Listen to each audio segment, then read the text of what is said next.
Fala, Jefferson. Tá, ok.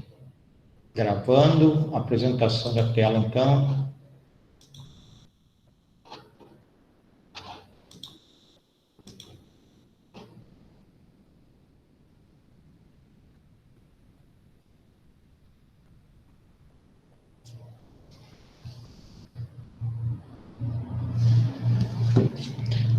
Vou compartilhar a tela.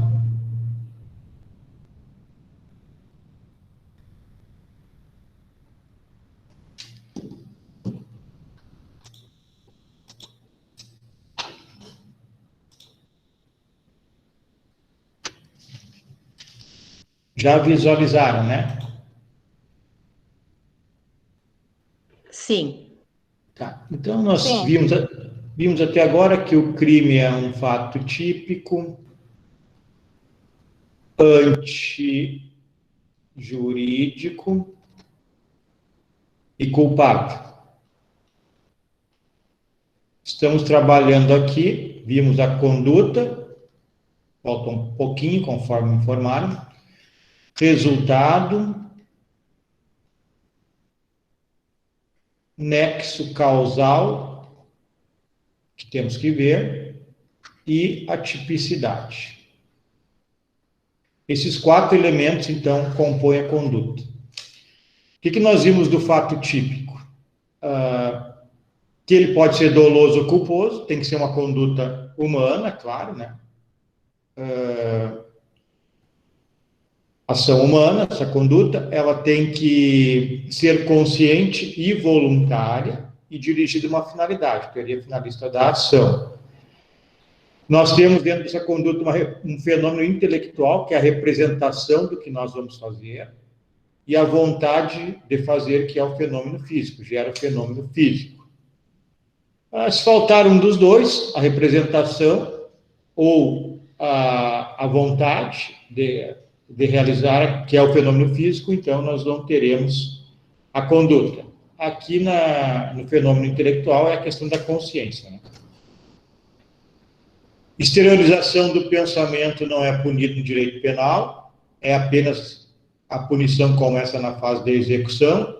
Isso significa que, se vocês forem mal no AP1, podem pensar à vontade em me matar, que não é crime. Só não podem esperar na frente da casa lá com um revólver, né? Aí pode complicar. Consciência, então deve ter consciência do que faz, né? Por exemplo, no sonambulismo e na hipnose já tem jurisprudência dizendo que não há consciência. Aqui nós vimos algumas questões jurisprudenciais. Eu quero ir para a ausência de conduta. Nós vimos formas de conduta que pode se dar por ação ou omissão. Alguém tem dúvida aí? Me fale da questão da omissão. Ou está tranquilo? Alguém está pedindo para entrar?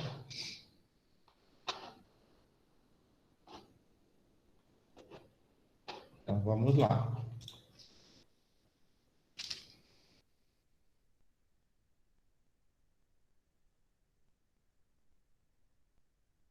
Exclusão da conduta, então. Acredito que tenha sido isso que faltou. Pode se dar por caso fortuito, movimentos reflexos, coação física irresistível ou força maior. E involuntariedade. Vamos ver então esses 4. Caso fortuito, pessoal. Quando a conduta, né, que é produzida, ela sai do controle do indivíduo, do agente. Não há dolo e não há culpa nessa conduta. Então, não há culpa e não há dolo. E uma conduta, para ser punível, ou tem que ser dolosa ou tem que ser culposa. Então, por exemplo, o indivíduo vai plantar uma árvore em países onde a Segunda Guerra Mundial foi forte, né? E ele acaba detonando um explosivo, aí mata outras pessoas. Ele não tem dolo e nem culpa nesta ação, a não ser que ele soubesse, tivesse uma placa que ali tinha explosivo, mas não sendo assim, ele abre um buraco para plantar uma árvore e estoura um explosivo. Ele não tem dolo nem culpa, portanto, não haverá conduta a ser punida. Quando eu baixo aqui o slide é porque alguém está pedindo para entrar, então vocês conseguem ver isso, mas já informando. Eu vou pedir para entrar também de novo, para poder ficar no computador, mas vou ficar no telefone também, porque eu estou com um problema no meu áudio do computador. Ok, eu ouço aqui o barulhinho. Acidente de trânsito, pessoal, pode haver um caso fortuito, aqui tem uma jurisprudência, homicídio culposo, acidente de trânsito, caso fortuito, absolvição.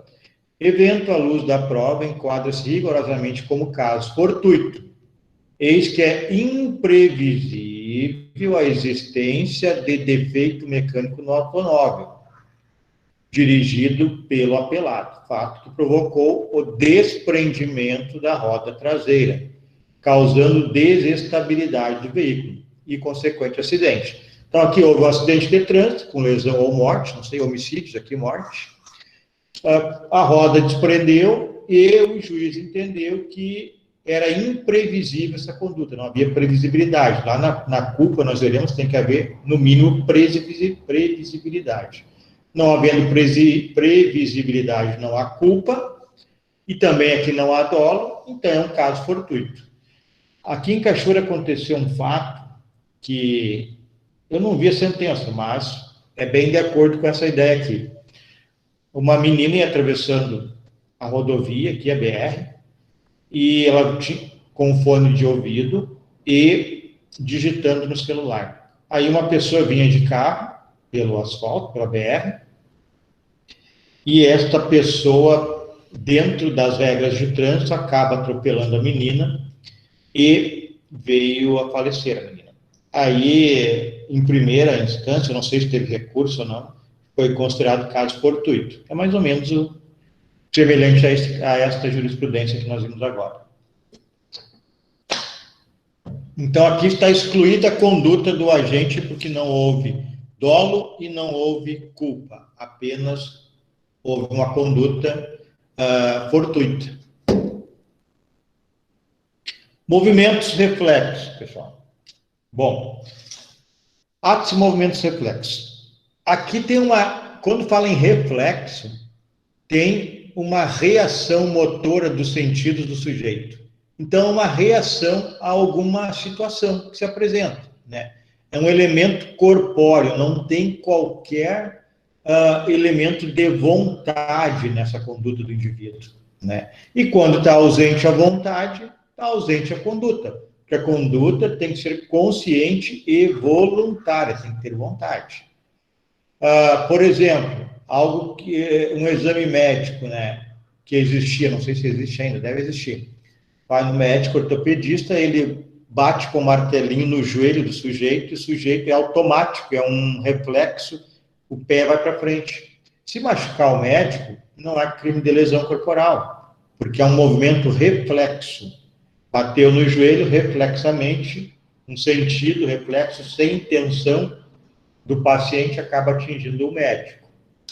O indivíduo também que vai dirigindo o seu veículo com as janelas abertas e algumas abelhas ingressam dentro do carro e o picam no rosto. E aí o sujeito, por exemplo, com a dor, ele fecha os olhos, enfim, mexe com as mãos e acaba indo para o acostamento e matando uma pessoa. Isso também não é crime, é um movimento reflexo, é um sentimento de dor. O sentido que ele teve após a dor foi se bater, enfim, virar a direção.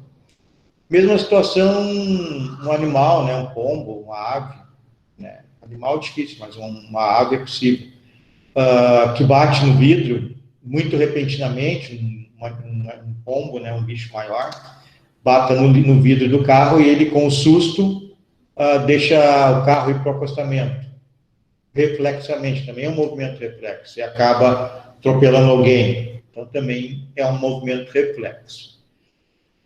O que não pode ocorrer é a confusão entre ato reflexo ou movimento reflexo e a chamada reação curto-circuito, que é aquela reação de ímpeto.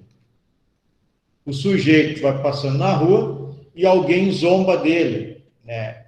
Chama ele de alguma coisa, um apelido, ou alguma espécie de xingamento, alguma situação que ocorreu na vida dele, né? Que seja desonrosa, desprazerosa, e o agente, enfim, tira um sarro dele, né? Aí ele, indignado, incontinente, imediatamente desfere um soco, atira no sujeito. Isso não é movimento reflexo. Isso se considera que existe um tempo mínimo que seja, ínfimo que seja, para pensar e não realizar a conduta. No momento que a pessoa sofre o ataque verbal, ele teria um tempo mínimo para pensar e não realizar aquela conduta, buscar os seus direitos via legislação, por exemplo. Se alguém está pedindo para entrar. Até aqui, ok? Tem uma outra situação, antes da se vocês quiserem falar, que é o chamado movimento semi-reflexo. Esse não cabe alegação de extinção da conduta, de exclusão da conduta. Então, no mesmo exemplo, se ingressar uma abelha dentro do carro, algumas abelhas no carro que circula, e essa abelha começar a fazer voltas ao redor do rosto, o sujeito começa a bater para tirar essa abelha. Se ele sair da pista e atropelar uma pessoa, responderá pelo crime. Isso é um movimento semi-reflexo que daria tempo dele parar o veículo, estacionar, encostar lá no acostamento e tomar as devidas providências. Diferente é de uma abelha ingressar e picar diretamente, quando ingressa no carro, já pica o rosto do sujeito. Aí é um movimento reflexo. Ok? Alguma pergunta? Então, vamos adiante. Isso exclui a conduta, então, pessoal.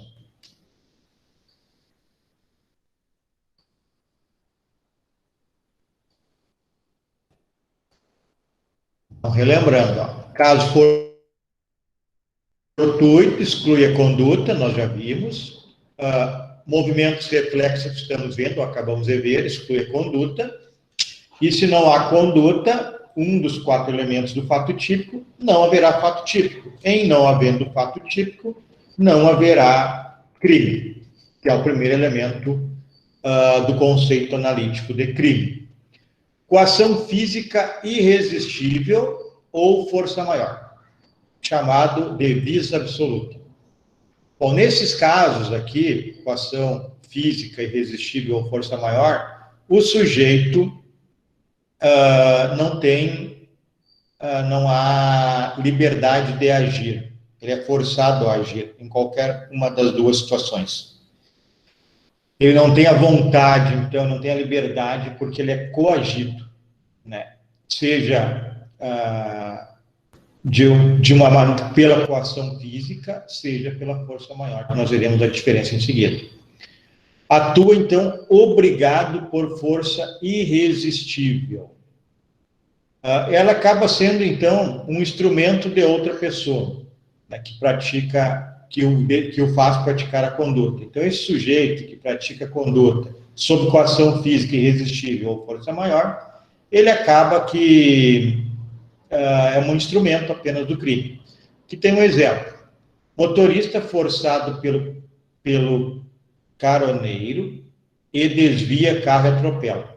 Isso aqui é um exemplo de força maior, pessoal. O indivíduo está andando no seu veículo, um caminhão começa a encostar no carro, e o carro vai indo para a direita, o caminhão vai forçando para a direita, até que ele entra no acostamento e atropela uma pessoa. Então, isso é um caso de força maior.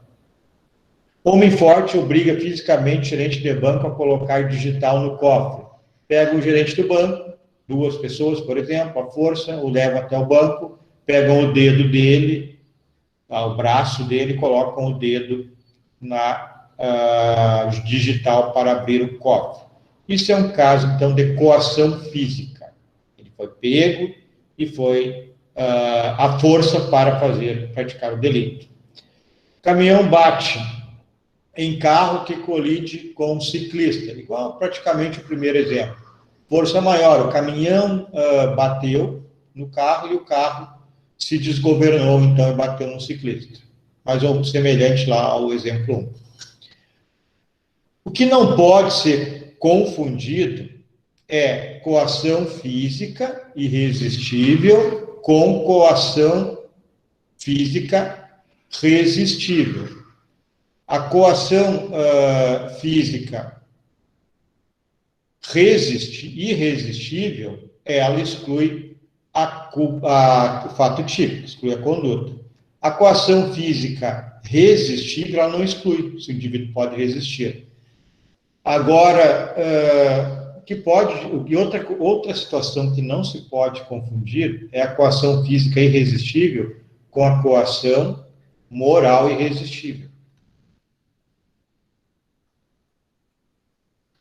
Aí nós teremos o exemplo do gerente do banco. Esta coação moral irresistível, ela vai incidir lá no terceiro elemento do conceito analítico de crime, que é a culpabilidade, dentro lá da inexigibilidade de conduta diversa. Lá na culpabilidade, nós estudaremos 3 elementos da culpabilidade. O primeiro, para ser culpável, tem que ser exigível outra conduta do agente. E no caso da coação moral irresistível, é inexigível outra conduta, aquela situação em que a família do gerente do banco é colocado refém, sob forte armamento, ele vai lá no banco e abre o cofre. Isso é coação moral irresistível. Então, a coação é diferente da coação física irresistível. A coação física irresistível incide na conduta que está ligada ao fato típico. A coação moral irresistível incide lá na culpabilidade e está ligada à inexigibilidade de conduta diversa. Entenderam essa parte da coação, pessoal?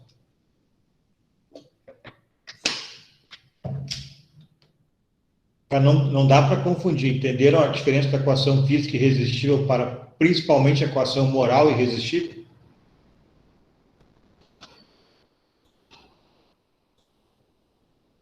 Tudo certo? Posso ir adiante, então? Nenhuma pergunta? Achei que alguém tinha pedido para interno. Então, vamos lá.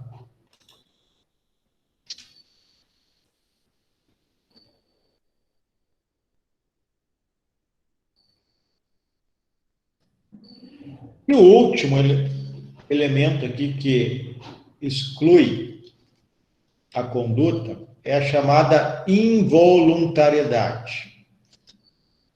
Na realidade, isso aqui é a letra D, né? É a incapacidade psíquica de praticar a conduta voluntariamente. Por exemplo, no ataque epilético, já tem jurisprudência dizendo que se o indivíduo lesionar alguém durante o ataque epilético, não haverá conduta típica, digamos assim, né? Será excluída a conduta. Então, o indivíduo que sofreu um ataque epilético ou sofrer de sonambulismo, excluirá também a conduta. Hipnose também, porque nesses casos, como já citei lá adiante, não há vontade. Tem um exemplo que não é no Brasil, de um fato que ocorreu. Tem lá no material que eu disponibilizei para vocês, eu acho que é o pai da menina, se não estou enganado, ele tentou abusar ou abusou da filha. E ficou comprovado no processo que ele sofria desta doença aqui, chamada sexomínia, que é algo parecido com sonambulismo. E essa sexomínia aqui, ela também é um ato sem vontade, como no sonambulismo. Então, em virtude desse entendimento que isso é algo parecido com o sonambulismo, que essa sexomínia exclui a vontade do agente, ele acabou sendo absolvido por falta de voluntariedade na conduta. Então, a conduta, para o fato típico, tem que ser voluntária e consciente. Ok. Alguma pergunta dessa primeira fase aqui da conduta?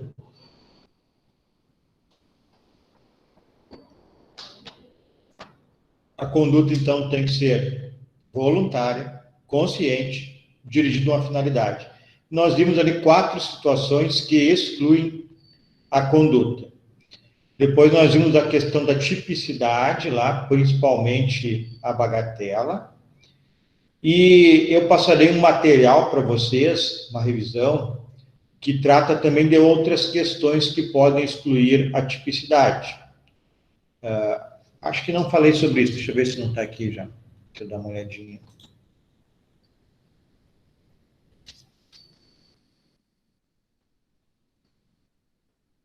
Resultado, a gente viu na aula passada.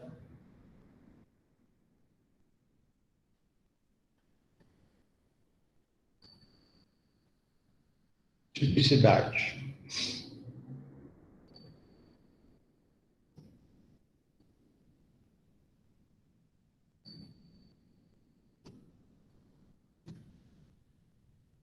Nós falamos aqui na tipicidade do princípio da bagatela. Ninguém tem dúvida sobre o princípio da bagatela? Posso continuar?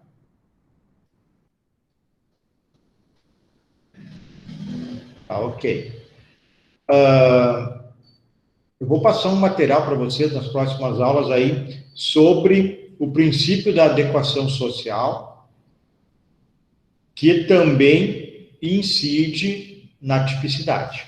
Vou passar para vocês esse material. Ele foi muito usado, atualmente não está muito empregado, mas eu posso falar para vocês rapidamente, quem quiser anotar aí. Quando uma pessoa coloca um brinco na orelha, um piercing no corpo, uma tatuagem, isso é uma lesão corporal. Então, o indivíduo poderia ser, o indivíduo tatuador, o indivíduo que faz o furo no corpo, poderia, então, ser processado por lesão corporal.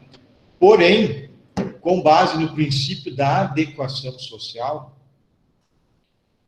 não há, o fato torna-se atípico, né? Apesar do crime de lesão corporal continuar vigendo no Código Penal, artigo 129, fica um fato atípico, né? Não há tipicidade, porque incide o princípio da adequação social, que quer dizer o quê? A sociedade aceita essa conduta, é cultural.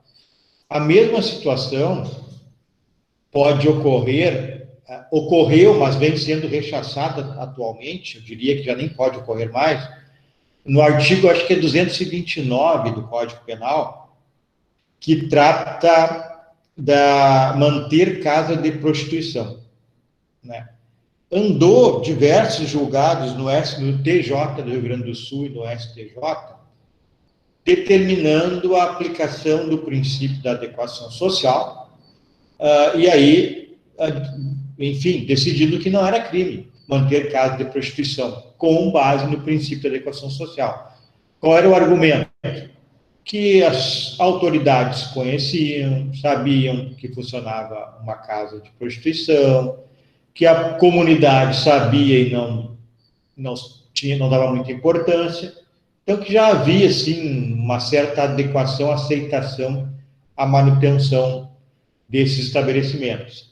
Então, com base nisso, o TJ e o STJ estavam aplicando o princípio de adequação social. Mas as últimas decisões, principalmente do STJ, têm rechaçado essa ideia da adequação social nesse crime do artigo, acho que é 229. E se alguém tem o Código Penal aberto aí, que dá uma lida para nós no 229. É o 229, professor. Casa de prostituição, manter por conta própria ou de terceiro, estabelecimento em que ocorra exploração sexual, haja ou não intuito de lucro ou mediação direta do proprietário ou gerente.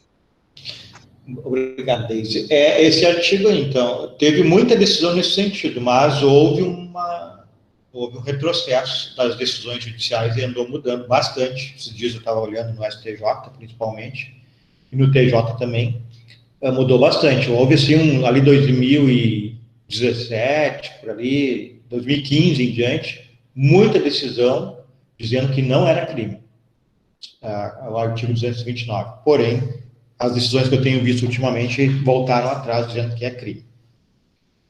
Então, também o princípio de adequação social, tanto quanto o princípio da bagatela, incide lá no fato típico, deixa de ser o fato típico.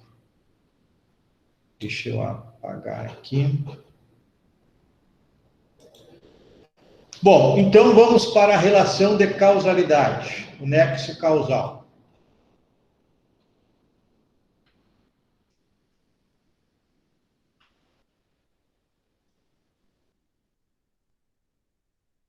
Nós já sabemos, então, só para relembrar aqui, acabei até colocando hoje, que o crime, alguns autores, Juarez Cirino dos Santos, principalmente professor da Universidade Federal do Paraná, tem um ótimo de um livro, só que ele, para quem está começando, algum vocabulário dele às vezes é complicado, só nessas questõezinhas aqui.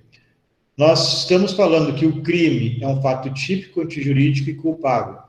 Aí ele e alguns autores dizem, não, o crime é um injusto e culpável. Só que o injusto é o fato típico e a antijuridicidade. Dentro do fato típico, nós vimos da conduta, vimos a tipicidade, o resultado, e agora veremos o nexo causal. Dentro da antijuridicidade aqui, nós veremos as excludentes da antijuridicidade, ou seja, que torna jurídico o fato, né? Legítima defesa, estado de necessidade, exercício regular de um direito, estrito cumprimento do dever legal, e algumas lá permitidas na parte especial do Código Penal. E depois estudaremos, por fim, a culpabilidade, né? E os 3 elementos são esses aqui: imputabilidade, potencial consciência da ilicitude e exigibilidade de conduta diversa. Então, nós vamos estudar aqui agora, nexo causal. Bom, deixa eu chegar lá, acho que até eu já passei ou não. Aqui. Relação de causalidade. Então, o artigo 13 lá do Código Penal, ele fala no nexo causal. Pode ler para mim o 13, caput e Deise, que estava com o código aberto, ou qualquer outro colega. O resultado de que depende a existência do crime somente é imputável a quem lhe deu causa. Considera-se causa ação ou omissão, sem a qual o resultado não teria ocorrido. Valeu. O que diz é uma dicção bem complicada, hein? Mas o que diz é isso aqui, ó. Para ter um crime, tem que ter um resultado. Então, o resultado é atribuído a quem deu causa, que é a conduta de um sujeito. E essa conduta se dá por ação e por omissão. Então, o que liga esse resultado do qual depende a existência de um crime é o nexo de causalidade. Então, eu tenho um resultado, eu preciso saber quem praticou, quem deu causa a esse resultado. Aí eu pego esse liame causal e chego no indivíduo que praticou a conduta, que foi por ação ou por omissão. Então, o nexo causal é a ligação entre a conduta e o resultado. Nos crimes materiais, nós vemos bem isso, que existe um resultado naturalístico. Homicídio, tem uma morte. Furto, tem inversão da posse. O artigo 13, que a Deise acabou de ler, então. Então, aqui, conduta, um juízo de imputação, e aí eu vou descobrir pelo nexo causal. Ou seja, esse nexo que vai me dizer, ligar a conduta ao resultado. Então, para ter certeza que o resultado ocorreu, para ter certeza, né, do resultado e quem cometeu, eu preciso do nexo causal. Porém, pessoal, isso é fácil. 120, conduta. Morte. Então, todos nós sabemos que o sujeito que atirou em alguém, por exemplo, é o que deu causa à morte. Isso aqui é o nexo causal. Isso aqui é tranquilo. O sujeito que subtraiu no furto, A subtrai DB. que está o nexo causal. Tem o resultado aqui, inversão do patrimônio, e o nexo causal me leva ao indivíduo que deu causa, que inverteu a posse. Tranquilo, nexo causal, muito fácil. O problema está aqui, ó. Pode existir fator coincidente. Ou seja, junto com esse nexo causal aqui, com esta causa aqui, pode existir uma outra causa, que são as chamadas concausas. Mais de uma causa, com é mais de uma. Aqui que começa a ficar complicado. Então, eu tenho tiro e morte.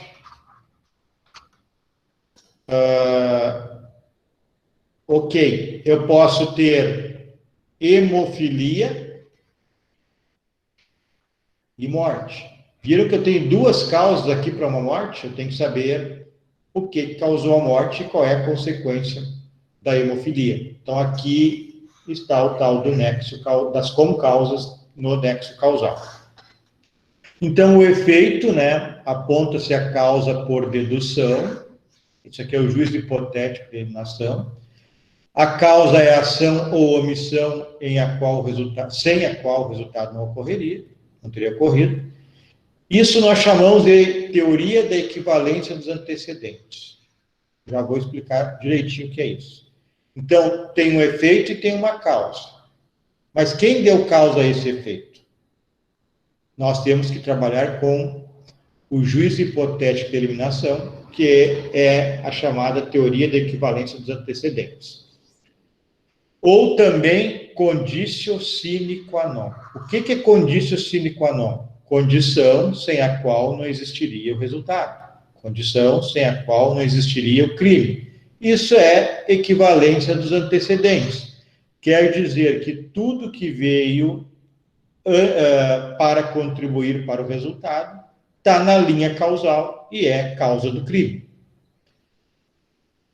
Então, pela teoria da equivalência dos antecedentes, ou a conditio sine qua non, é a maneira de definir a relação de causalidade.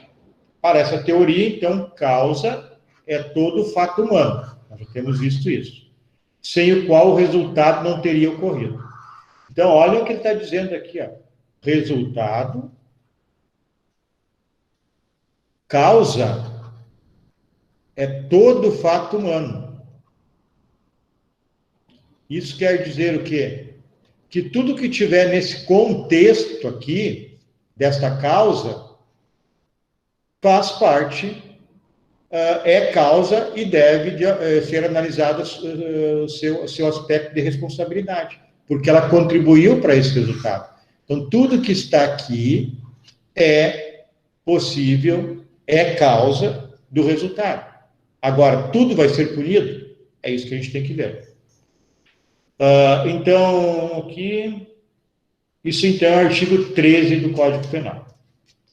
Professor, isso que tu está falando agora diz respeito ao TDE da semana passada, não é mesmo? Que nós fizemos?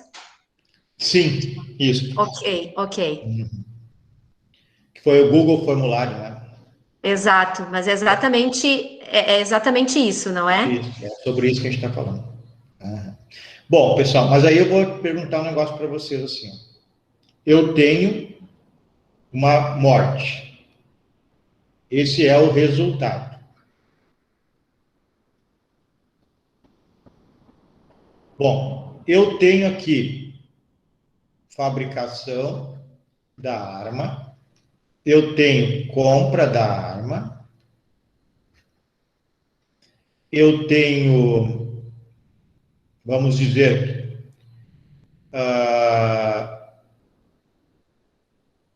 bom, primeiro eu vou deixar assim, depois eu vou inserir mais um elemento. E aí eu tenho o tiro.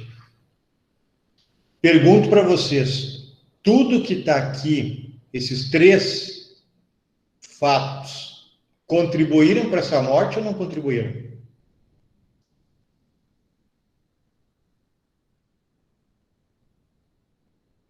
Eu teria o tiro que matou o sujeito se não houvesse lá a venda da arma em uma empresa? Eu teria, a arma estaria na empresa que vendeu, na loja, se não houvesse a fabricação? Então, pergunto de novo. Esses 3 elementos contribuíram para a morte ou não? Sim. Então, vamos lá de novo. Vamos usar o chamado juízo ou processo hipotético de eliminação. Eu vou apagar aqui. Vamos fazer com tranquilidade isso. Não ficar concluído hoje não tem problema. Isso aqui é bem complicado.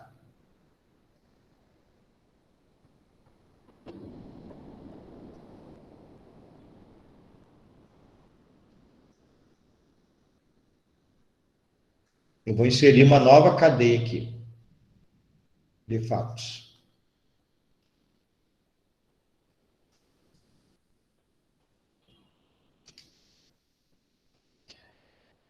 Melhor eu vou colocar mas acho que dá aqui. Vou colocar um branco.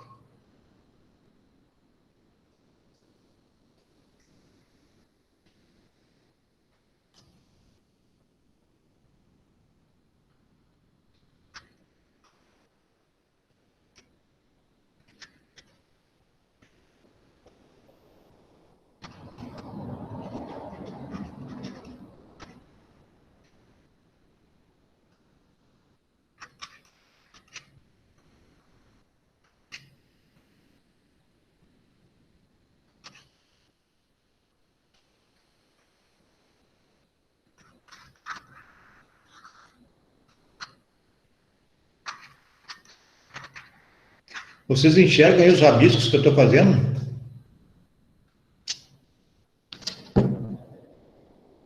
Sim, mas parecem hieróglifos, professor. Tá difícil de... Tá. Quem reclamar perde um ponto, já avisei. Vale a sinceridade. Tá, vamos lá. O autor é o A. Ele matou o B. Ok? Aí eu tenho uma série de fatores. Fabricação da arma, compra de arma, jantar com a mãe e depois o tiro. Eu pergunto para vocês, se eu tiro o 1 aqui, fabricação da arma, teria morte ou não teria?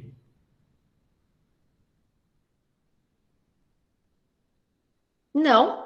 Não teria. Então, isso quer dizer que isso aqui é causa da morte. 2, se o sujeito A não compra a arma, se eu tirar a compra da arma, haveria morte? Também não. Então, é causa da morte.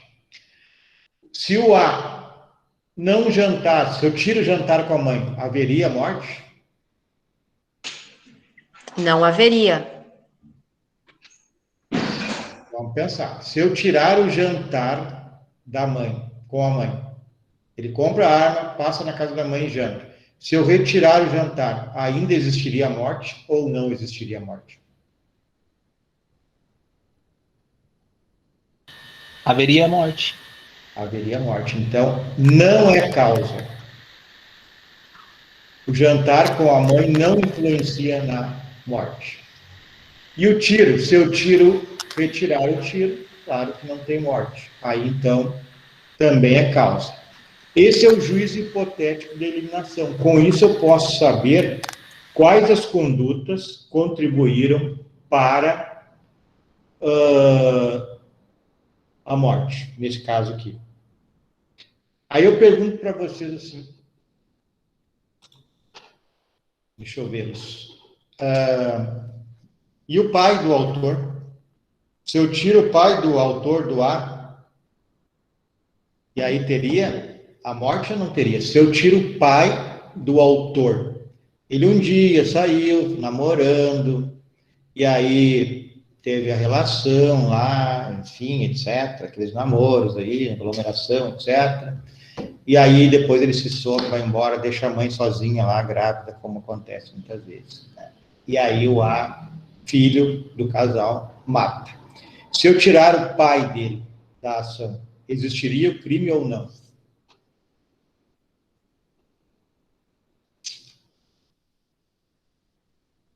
Pensa, juízo hipotético de eliminação. Eliminem. Não existe o pai do sujeito. Haveria o crime ou não haveria?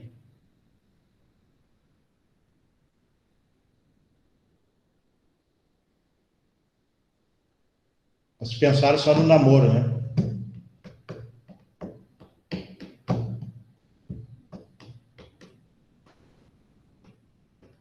Se eu tirar o pai, o namoro lá, o pai, o sujeito existiria?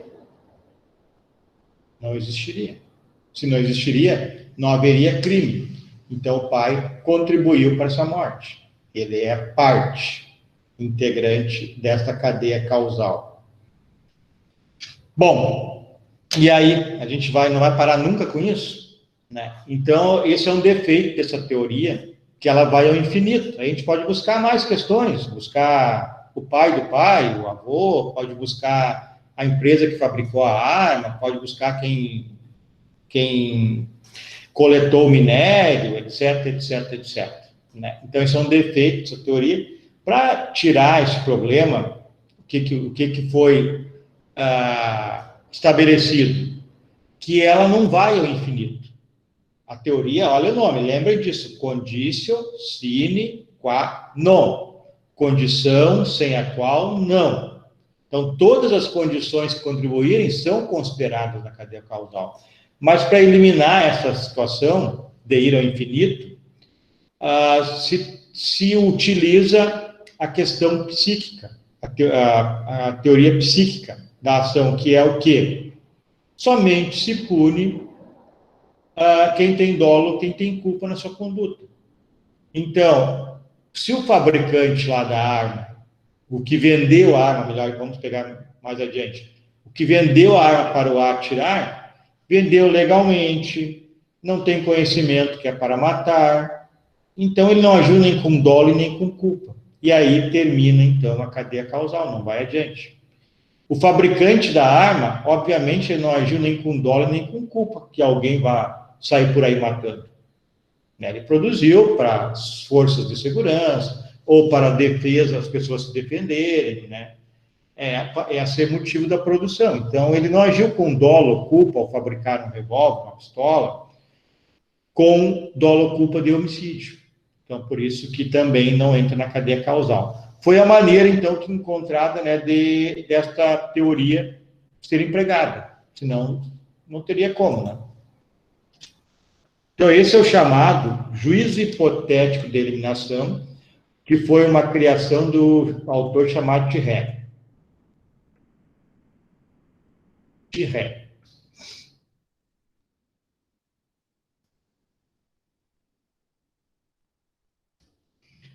Bom, pessoal, só que, ainda dentro dessa teoria, nós temos as chamadas concausas, que é o que nós não enfrentamos ainda. Enfrentamos, por enquanto, o nexo causal.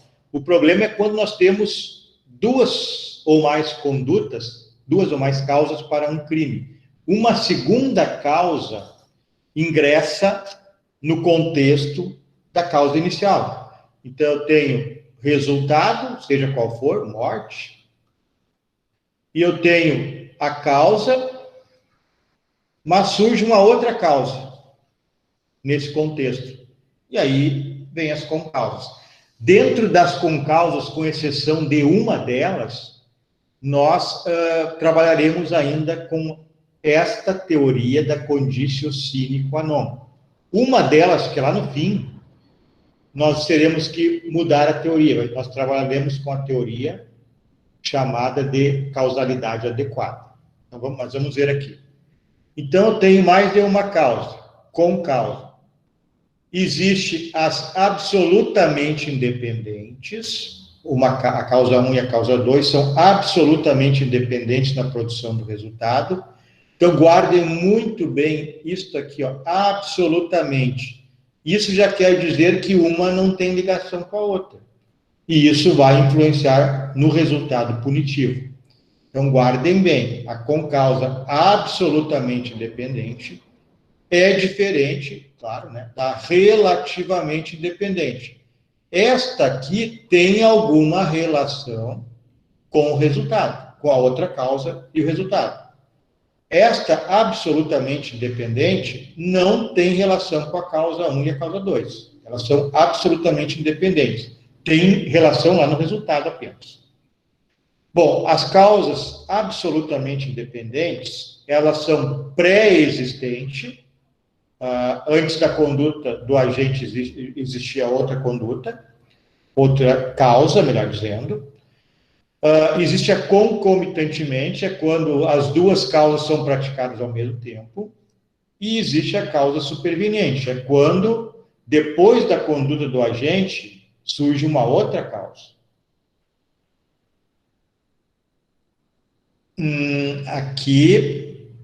Isso aqui nós vamos ver em seguida. Vamos ver o nexo causal em relação ao resultado por si só produzido e o agente só responde pelo resultado. Bom, o resultado, isso aqui eu já posso antecipar, mas eu vou dar alguns exemplos adiante, é o seguinte: um vai responder sempre pelo crime consumado e outro por tentativa ou por outro crime. Então, por exemplo, o autor da causa 1 e o autor da conduta 2, um responde por crime consumado e o outro responde por crime tentado.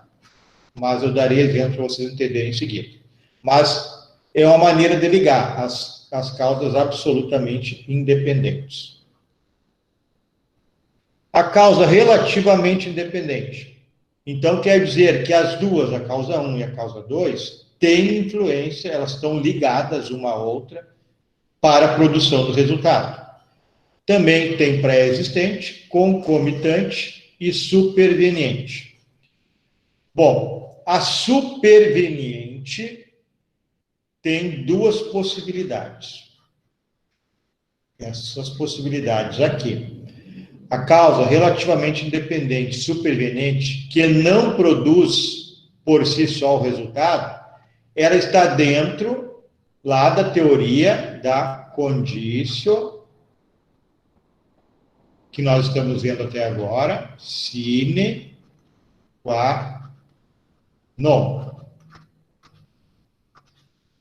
Agora, a causa relativamente independente, superveniente, que produziu por si só o resultado, ela rompe o nexo causal em relação ao resultado, e aí haverá incidência de outra teoria. É a única que diferencia da conditio sine qua non, que é ali, nós vimos o juízo hipotético de eliminação, por exemplo.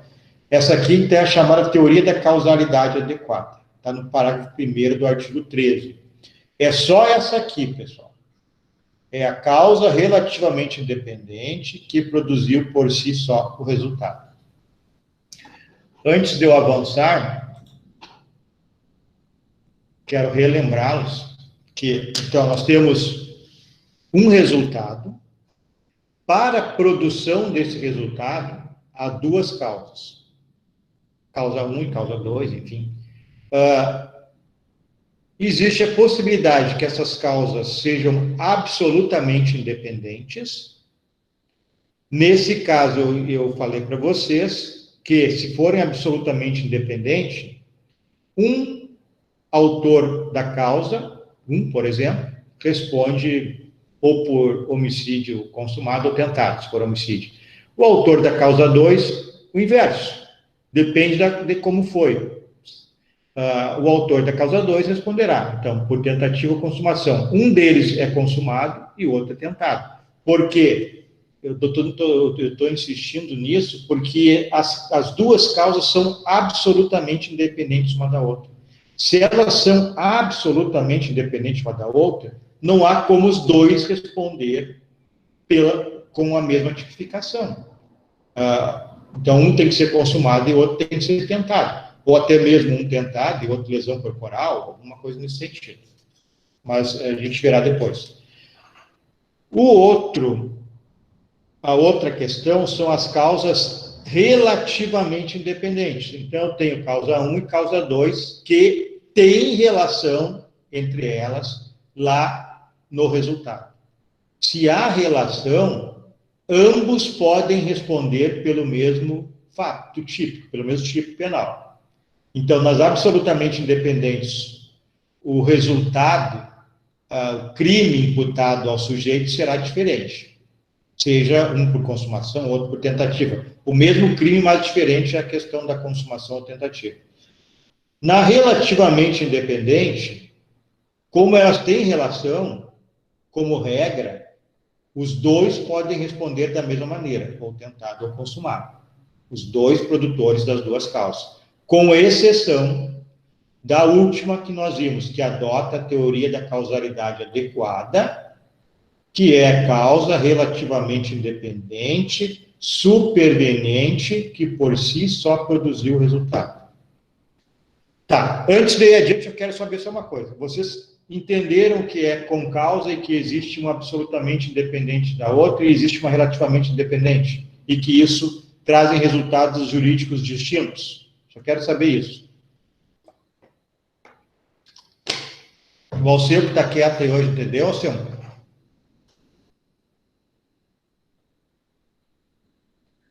Professor, boa noite. Boa Sim, noite. sim, tá tranquilo, tá tranquilo.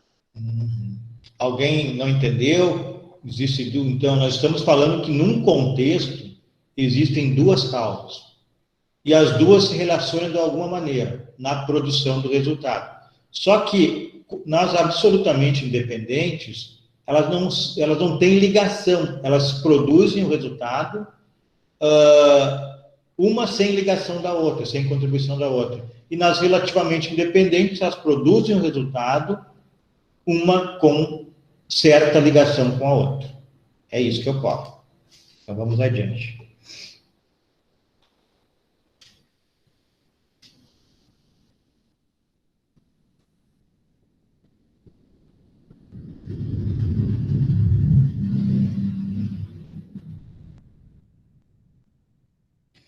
Vamos ver alguns exemplos aqui.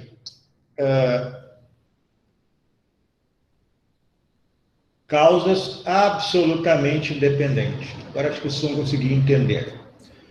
Então, as absolutamente independentes, o resultado jurídico vai ser diverso, porque uma causa não contribui com a outra para o resultado. Então, tu tem um exemplo. Ó. Na pré-existente, o A envenenou B, 19 horas. 20 horas, o C atira em B. O B morreu envenenado. Então, vamos lá. Vocês olhando aí na tela, qual é a causa efetiva que causou a morte? A conduta do A ou a conduta do C? A conduta do A, envenenamento. Ok, a conduta do A, que é igual a veneno. A causa concorrente é, então, o tiro. Aqui é muito tranquilo. Se quem matou foi o A responde pelo quê?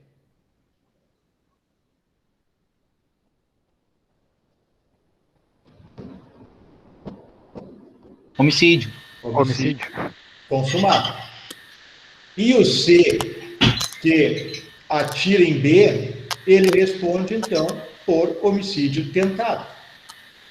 Porque a causa efetiva que realmente tirou a vida é o veneno. Então, o A responde por homicídio consumado e o C responde por tentativa de homicídio. Então, entenderam a lógica? Ó? Nas absolutamente independentes, não há uma contribuição entre a causa 1 e entre a causa 2. A causa 1, que é o veneno, nesse caso aqui, ela é pré-existente, a causa efetiva é pré-existente. Já era o veneno. A causa concorrente vem depois. Então, ela apenas concorreu, mas não produziu resultado. Então, não vai responder. Não pode haver o mesmo tratamento jurídico para os dois. Um responde por consumado e outro por tentado. Eu disse para vocês que nas causas absolutamente independentes sempre será assim. Um resultado é diferente do outro. Não há o mesmo resultado jurídico para as duas condutas. Causa absolutamente independente concomitante. Então, aqui as duas estão ao mesmo tempo. A envenenou B às 20 horas. Às 20 horas, B é atingido por bala perdida. E o B morre em virtude do disparo de arma. Então, eu tenho duas causas concorrendo no mesmo horário. mas a causa efetiva, qual é? O disparo, né? Tiro. Causa concorrente veneno. Então, o causador aqui, que deu causa efetiva, responde por crime consumado.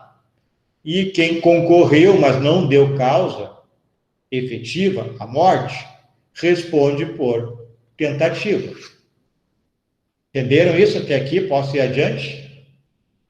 A concomitante, então, ela só vai ser se for no mesmo horário, horários próximos. Isso aí.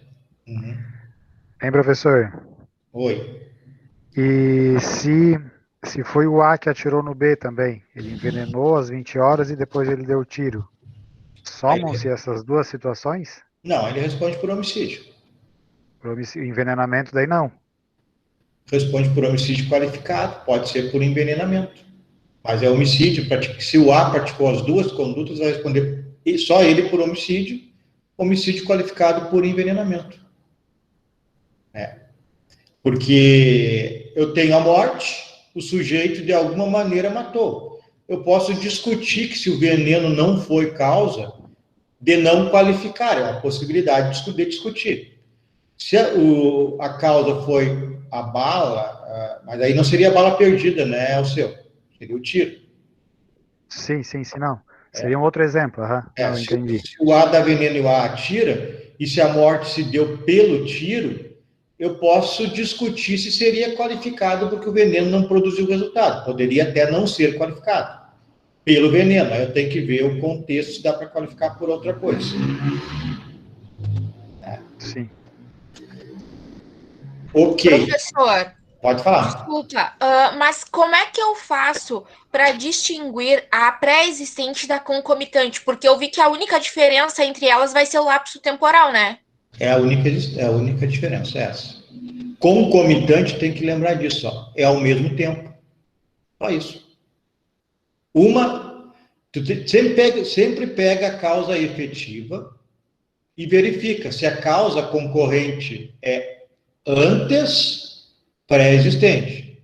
Se ocorreu ao mesmo tempo, concomitante. Ou se a causa concorrente é posterior. Aí é superveniente. É só questão do lapso temporal. Não sei se era essa a dúvida. Sim. Não, eu me perdi aqui com minhas anotações aqui, mas sim, desculpa. Obrigada. Tá bem, vamos lá. Causa absolutamente independente superveniente. Então, vamos lá. O A envenenou o B, o A envenenou o B, depois, mais tarde, houve a queda de um lustre e o indivíduo morre por traumatismo craniano. Então, vamos lá. Se o sujeito... A causa efetiva é o traumatismo. A causa concorrente é o veneno. Então, aqui, o que vai ocorrer? A causa efetiva, que causou a morte, traumatismo. Então, responde por homicídio. Não. Então, mas quem responde por homicídio? Na realidade, aqui, pelo nosso exemplo, não tem autoria, né? Caiu a queda de um lustre. Então, não há ninguém a responder por crime de homicídio consumado. Vai responder por tentativa o indivíduo que envenenou. Entenderam essa situação?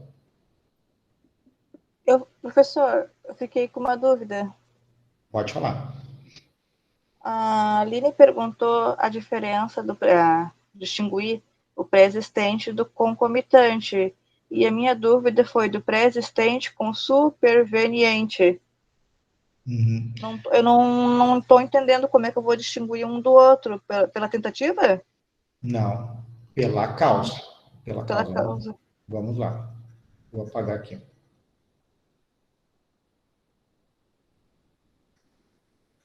Vamos lá.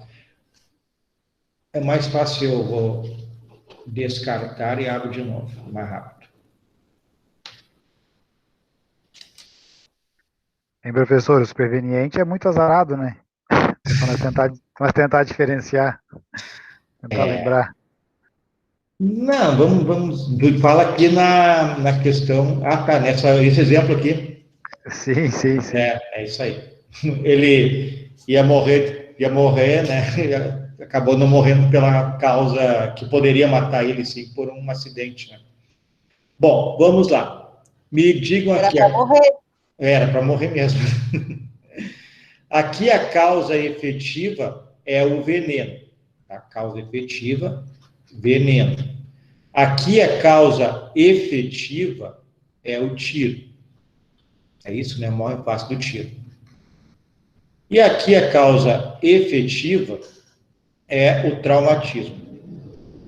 Agora eu quero que vocês me digam.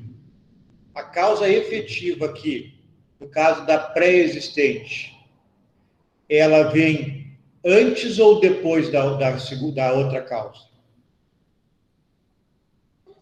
Antes. Por isso, pré-existente. Aqui, a causa efetiva, ela vem em que momento? Junto com a outra causa, né? Ao mesmo tempo. Sim?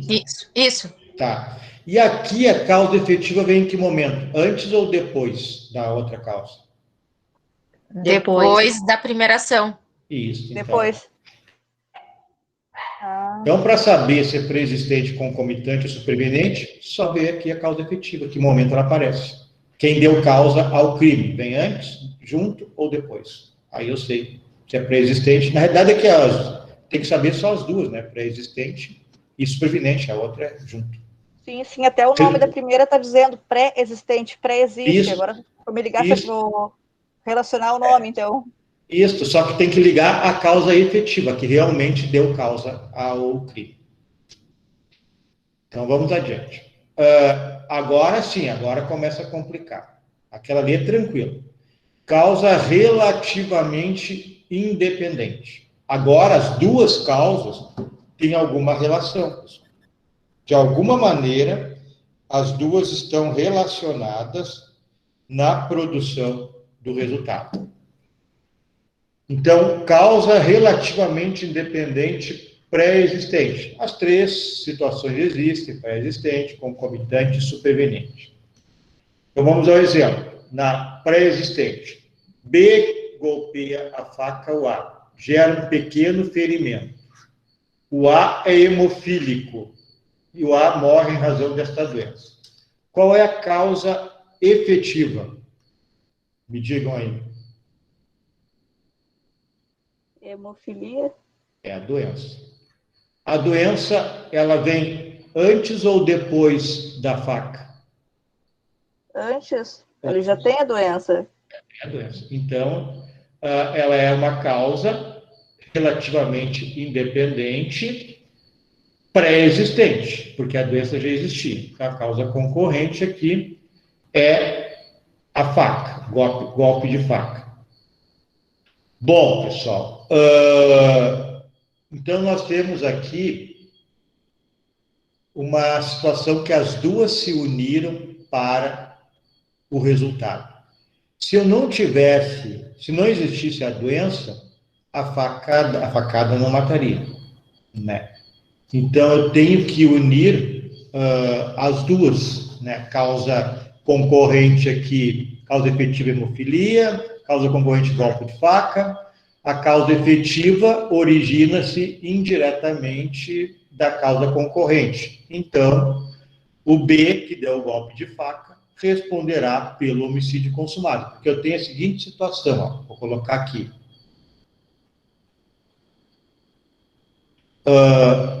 Doença, faca, igual a morte. Então, existe um nexo causal, existe uma ligação, existe uma contribuição da doença e da faca, do golpe de faca, para causar a morte. Então, o indivíduo, apesar de que a conduta dele não mataria, ele vai responder pelo homicídio consumado. Se somaram as duas causas para que houvesse o resultado, sem a soma das duas causas não haveria resultado. Certo? Olha a diferença para esse outro aqui, ó. Veneno e tiro. Quem matou foi o veneno. Não há uma contribuição, não se somam as duas na causa absolutamente dependente, as duas não somam para praticar o resultado. Aqui as duas somam para dar causa ao resultado. Tá bem isso? Posso ir adiante? Sim. Tá, ok. Então, causa relativamente independente, concomitante. A atira em B. B, em razão do susto, morre de ataque cardíaco. Então, nós temos tiro, no mesmo momento, ataque cardíaco. O tiro não é autor do homicídio. O tiro pode ter errado, aqui não especifica, vamos pegar o exemplo que errou o tiro, né? Mas o ataque cardíaco precisou da existência do tiro, os dois se somaram para a produção do resultado. Então, se os dois se somaram, se eu precisei dos dois para produzir o resultado, o indivíduo que atirou, mesmo não tendo nem acertado a vítima, responderá pelo homicídio. Tranquilo também aqui essa?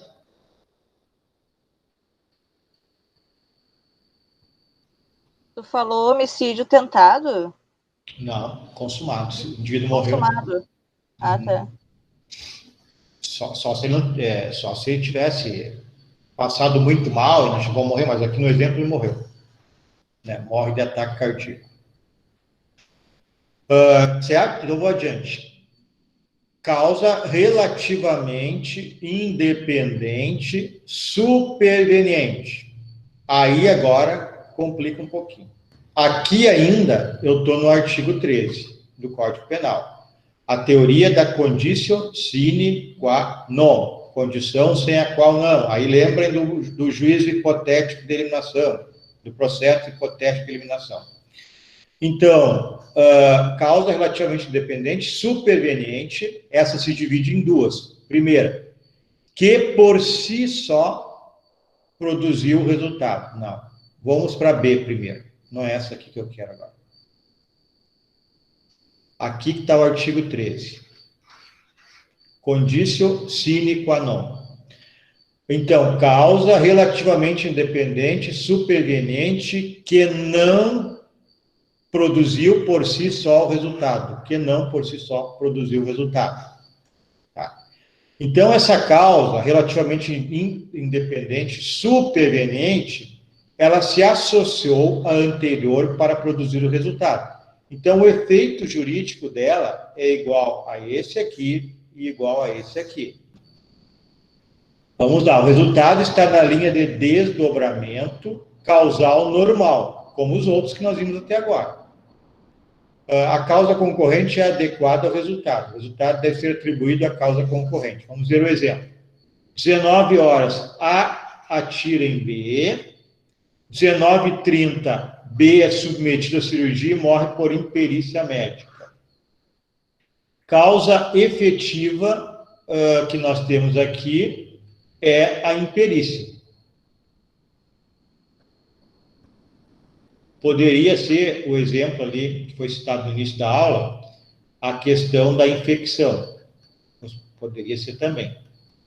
Causa concorrente, o tiro. O tiro não matou, mas contribuiu. Se somou, né, a imperícia ou a infecção, se fosse o caso, para a produção do resultado. Então, eu tenho um nexo causal, vamos lá. Tiro, imperícia, igual a morte. Vamos para o juízo hipotético de eliminação. Se eu retirar o tiro da cena, haveria morte ou não haveria?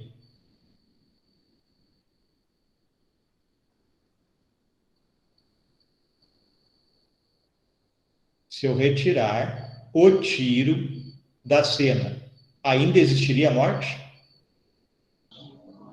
Não. Não? Não? Não, então o tiro é causa. É a causa concorrente, né? Isso. Aham. Se eu retirar a imperícia lá no hospital, existiria morte ou não? Não. Não. Então, também é causa.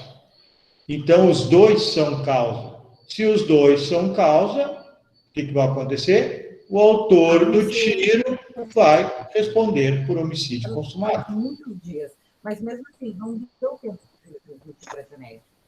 Geralmente, que vê ali no quinto dia. Oi, alguém tá. Não sei se alguém falou comigo ou abriu o microfone, não entendi. Não é nada? Então vamos lá. Vocês entenderam que houve. O tiro está na linha causal, ó. Tiro. E foi. Primeiro dia de sintoma. Tá? Eu consigo decifrar qual é a probabilidade. O César hoje é o primeiro dia que teve febre. Os outros já. Acho que tem alguém com o microfone aberto, acho que não é comigo que estão falando. O colega Thales está com o áudio aberto. Vou fechar. Thales está com o microfone aberto. Tá ok. Entenderam aquilo, pessoal? Vocês entenderam, então, que há uma cadeia causal normal ali? Tiro, hospital, imperícia e morte. A morte está ligada ao tiro. Por quê? Se não houvesse o tiro, não haveria lá o hospital, não haveria cirurgia, não haveria imperícia e não haveria morte. Tá bem isso? Entendido mas isso? Mesmo a causa morte sendo a causa efetiva, sendo a imperícia médica, quem atirou vai responder por homicídio consumado? Sim, porque ele é causa. Olha, como eu falei ali, faz o juízo hipotético de eliminação. Tu acha que é normal? Pensa assim, ó, tiro, hospital. Vamos pegar um outro exemplo aqui, infecção no hospital. Igual a morte. Isso aqui não é uma cadeia causal normal, não é um fato, não é uma cadeia de fatos normal que pode ocorrer? Nesse caso, sim. Tá. E o médico ser imperito, ocorrer uma imperícia, não é normal, sim, obviamente, mas é possível, não é, que ocorra? Sim. Então, se eu retirar o tiro, não haveria hospital, não haveria infecção ou não haveria imperícia. Então, com base nisso, eu posso afirmar que o tiro é causa da morte. Tá. Claro que eu não estou, talvez tenha pensado, eu não estou falando aqui do médico. O médico vai responder pelo homicídio culposo, se for o caso. Né? Estou falando do indivíduo que deu o tiro. Tá, ok. Né? Agora, olha a diferença para esse outro caso da letra A. Deixa eu apagar aqui. Nós vimos a letra B. Mas eu quero que vocês compreendam bem isso que eu coloquei, porque agora vai fazer diferença. Tiro, hospital, infecção ou imperícia. Vocês entenderam, me disseram, que isso aqui é uma cadeia de atos, é uma cadeia causal. Tudo isso aqui contribuiu para a morte, que tudo isso aqui, que essa linha causal é uma linha, assim, entre aspas, normal. É possível que ocorra.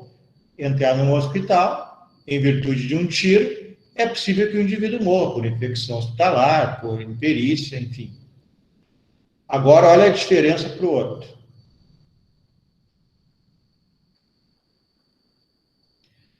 Com causa relativamente independente, superveniente, que por si só produziu o resultado. Essa que nós vimos, ela não produziu sozinho o resultado. A morte precisou do tiro e precisou lá da imperícia para produzir o resultado morte. Agora, olha essa aqui. Resultado sai da linha de desdobramento causal normal. Guarda essa palavra aqui, ó, normal. Nós vimos que tiro, hospital, infecção é algo normal. causa normal da causa concorrente. Então, vamos aqui. A atira em B. Deixa eu colocar aqui maior, que é mais fácil. Então, tiro. O A atira no B. Não mata. O B é colocado numa ambulância.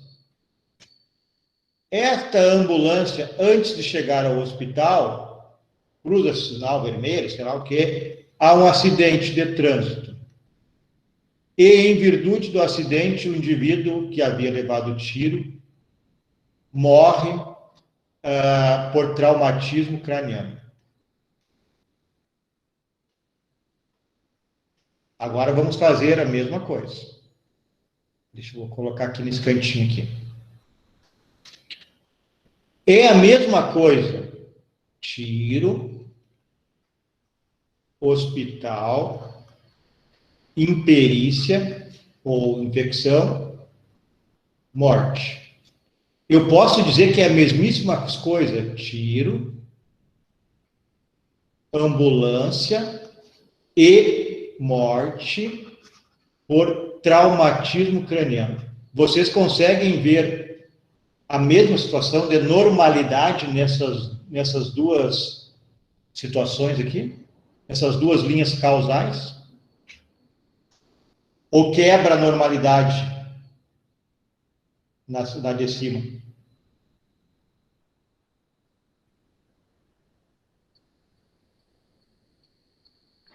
Quebra, mas o tiro continua sendo fator da história, né? Fator é o que o tiro contribuiu, mas não para a morte. Mas não para a morte. Então, aqui o tiro, no debaixo, que é com causa relativamente dependente, superveniente, que não produziu sozinho o resultado, né? A imperícia não produziu sozinho o resultado, ela precisou do tiro, porque o indivíduo teve que se passar por uma cirurgia em virtude desse tiro. Esse aqui, traumatismo craniano, não tem nada a ver com tiro. Nada a ver com tiro. Mas, eu sei que vocês podem me falar, se não houvesse o tiro, se eu retirar o tiro pelo juízo hipotético de eliminação, pelo processo hipotético de eliminação, se eu retirar o tiro, não tem morte na ambulância. Então, seria causa da morte. Certo? Lembram disso? Do juízo hipotético de eliminação? Sim. Por isso, deixa eu colocar aqui, vou achar um slide melhor aqui. Aqui dá. Vamos lá. Tiro, ambulância e morte por traumatismo craniano. Bom, se eu retirar o tiro daqui, haveria morte ou não haveria morte? Não. Não haveria. Então, o tiro é causa da morte. Então, por isso que eu falei para vocês que o 13, parágrafo 1º, ele adota outra teoria, chamada de teoria da causalidade adequada. Pela teoria da conditio sine qua non, seria crime. O indivíduo que deu o tiro responderia pela morte em virtude do traumatismo craniano. Mas o legislador preferiu abrir um parágrafo, que é o parágrafo 1º, ou o segundo, para adotar outra teoria e dizer, essa morte aqui não é adequada que aquele sujeito responda, porque ela quebra a linha causal normal. Né? Então, ó, eu venho lá, tiro, ambulância. Quando ocorre a morte, há uma quebra na linha causal. Aqui eu tenho um acidente de trânsito, uma morte pelo acidente. Né? Então, não é normal, a linha normal ela é obstruída. Lê para mim, faz favor, o parágrafo 2º do artigo 13.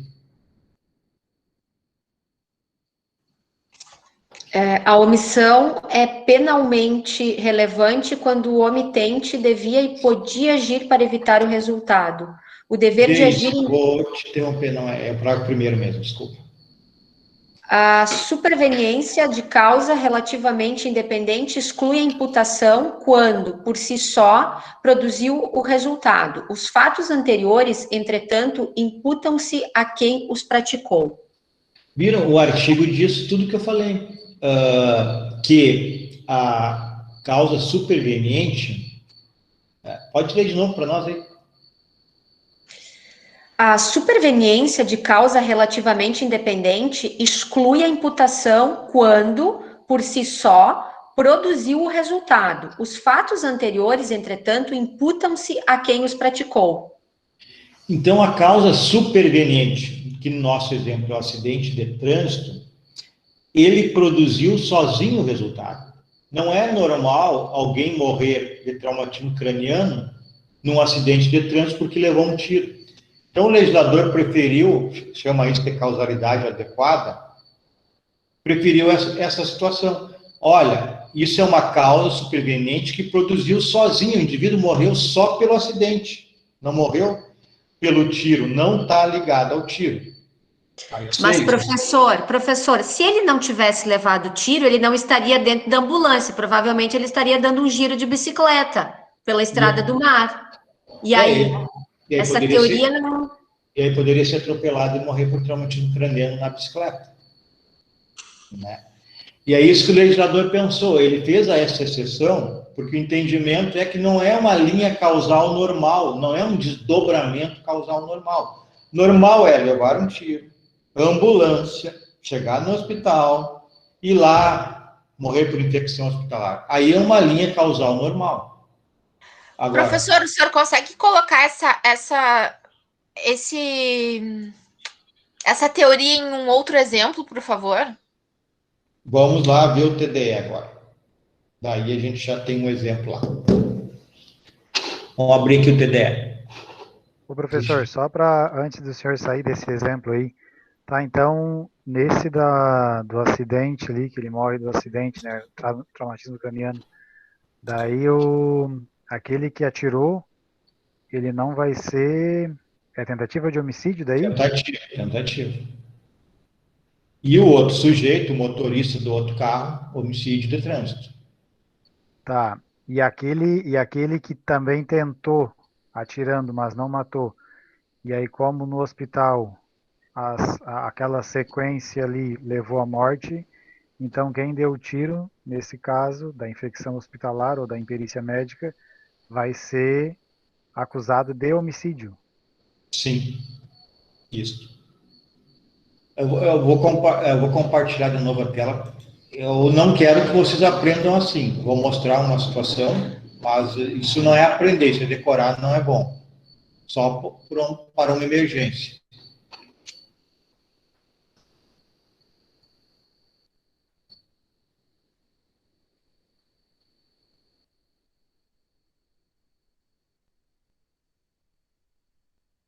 Causa absolutamente independente. A causa que deu são absolutamente independentes. Então, sempre um vai responder por consumado e outro por tentado. Todas as três causas, preexistente, concomitante, prevenente. A causa efetiva por consumado e a causa concorrente por tentado. Sempre, nas três. Esta aqui, sempre, como elas são relativamente independentes, sempre ambos responderão por consumado. Consumado. A única que não vai haver a consumação é essa aqui, porque ela, é só lembrar o nome, ela produziu sozinha o resultado. Só essa causa produziu o resultado.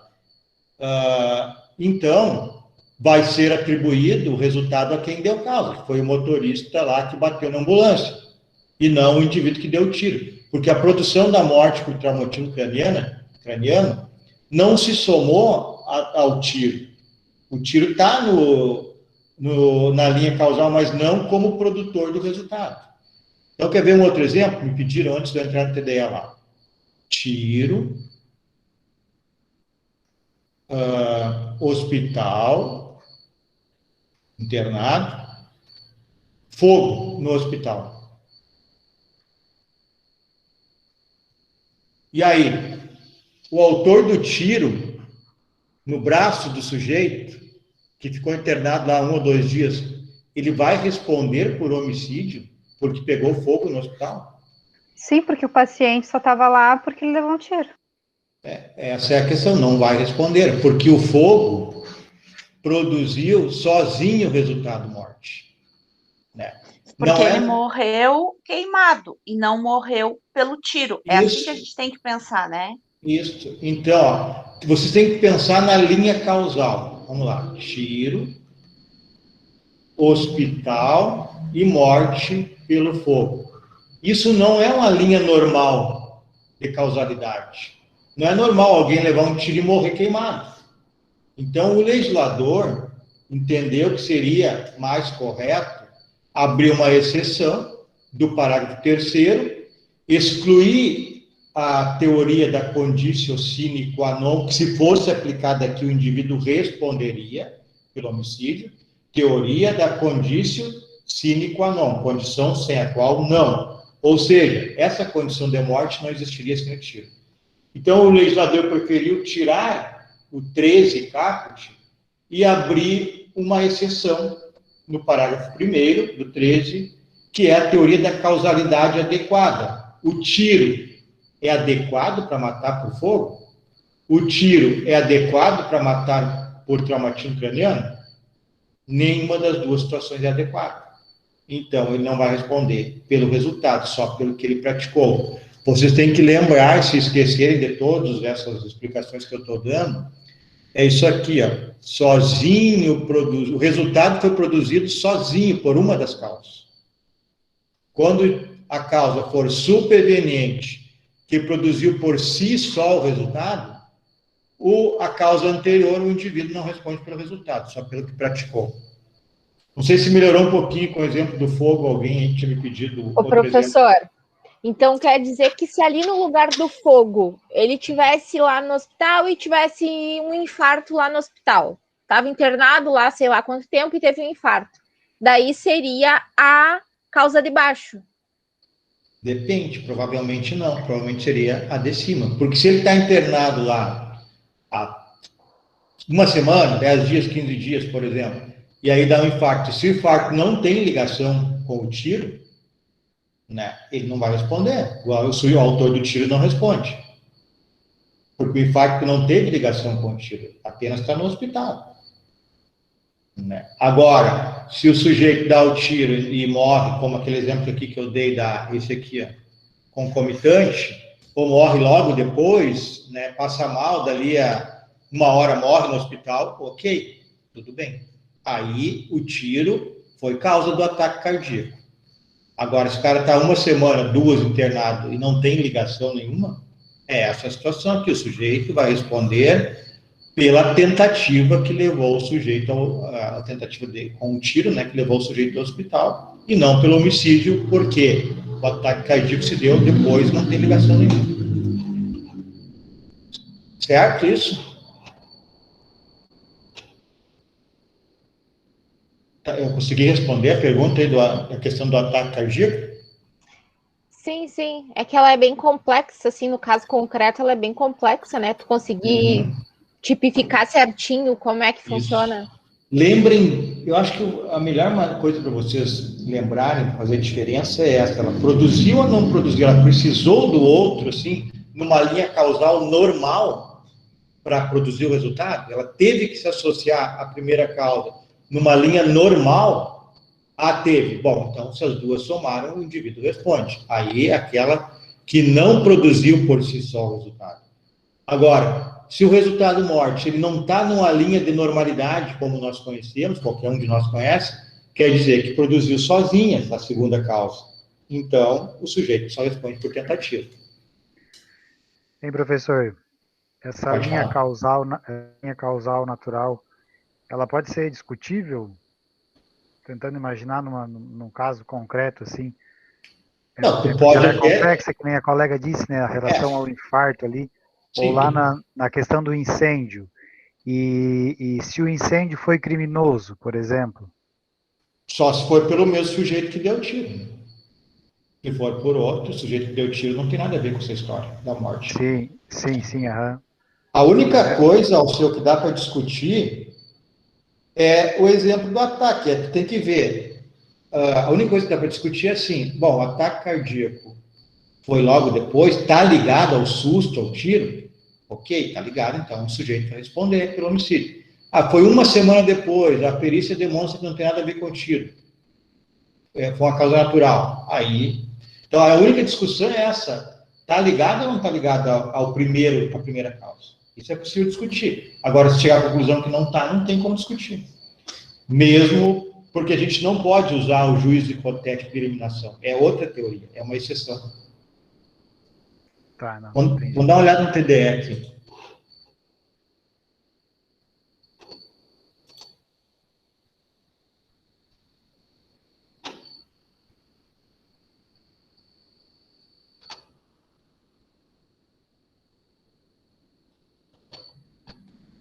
Será que vai abrir? Tá abrindo.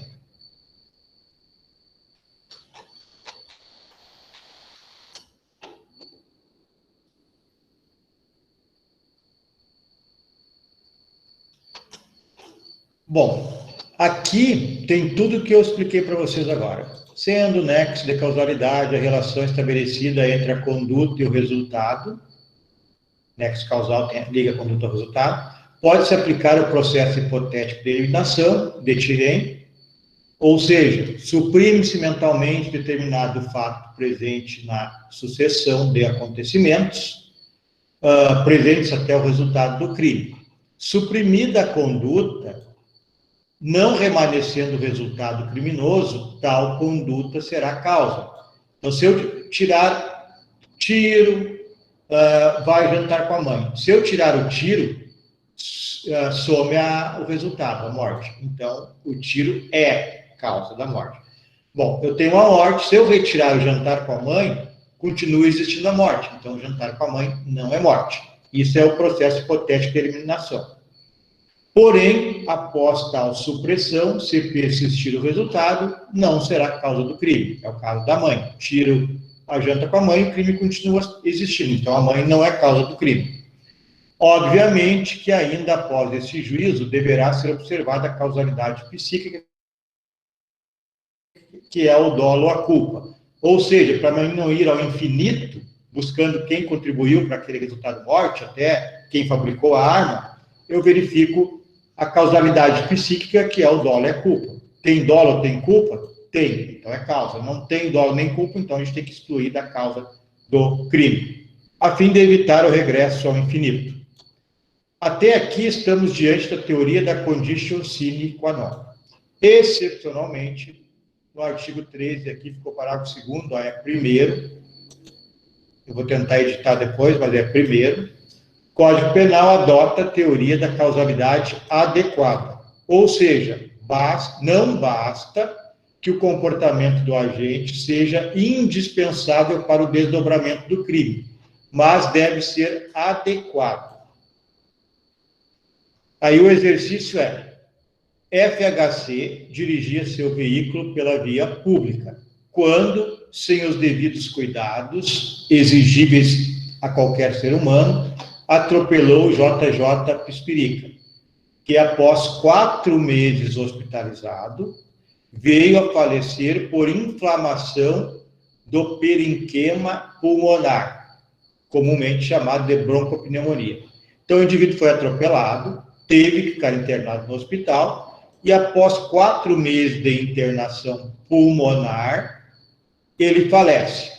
O laudo destaca que a origem da doença que matou, a broncopneumonia, são danos manifestados pelo próprio organismo. Então, aqui já está excluído o acidente. A morte foi por broncopneumonia, e o laudo diz que broncopneumonia é um dano que surge do próprio organismo da pessoa. Bem como destaca que na avaliação médica não foram encontradas lesões no corpo da vítima que possam ser ligadas ao acidente. Aí, vamos lá, deixa eu abrir um PowerPoint aqui.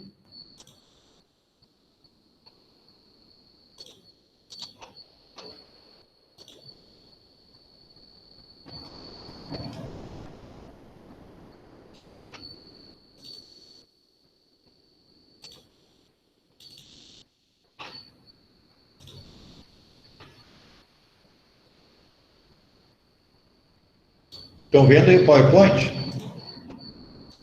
Sim. Vamos lá.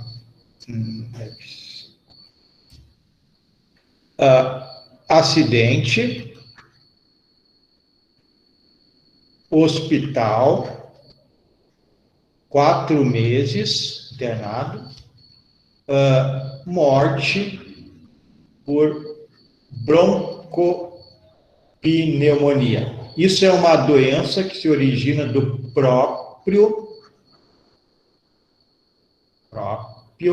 organismo. Não há lesão que ligue a morte ao acidente. Então, eu tenho um acidente de trânsito que levou um indivíduo ao hospital, esse indivíduo ficou 4 meses internado, no final dos 4 meses ele morre por pneumonia. E aí? Eu tenho aqui uma causa absolutamente independente ou relativamente independente? O acidente tem alguma ligação com a produção do resultado morte? Relativamente? Relativamente. Então, vamos lá. Causa relativamente independente. Queira ou não queira, a morte teve alguma dependência com o acidente. Independente. O resultado morte é pré-existente, concomitante ou posterior? Superveniente, melhor dizendo. Superveniente. Superveniente. Agora vem a grande questão. A broncopneumonia produziu sozinho o resultado ou a broncopneumonia não produziu sozinho o resultado? Produziu sozinha. Então, eu tenho uma causa relativamente independente, superveniente, que produziu por si só o resultado. Qual é o resultado jurídico disso? Pelo que vai responder o piloto do veículo? Tentativa. Nesse caso aqui, lesão de trânsito. Eu ia dizer lesão corporal, alguma coisa assim? Isso, lesão corporal de trânsito. Viram viu como não foi difícil? Claro que eu dei aqui mais informações. Isso aqui, na realidade, é uma jurisprudência. Busquei hoje para fazer o TDE de vocês. Esse indivíduo foi absolvido em primeira instância, o Ministério Público recorreu e o tribunal manteve a decisão de primeira instância justamente pelo que eu expliquei para vocês. É uma causa relativamente independente, porque a morte tem relação, sim, com o acidente de trânsito.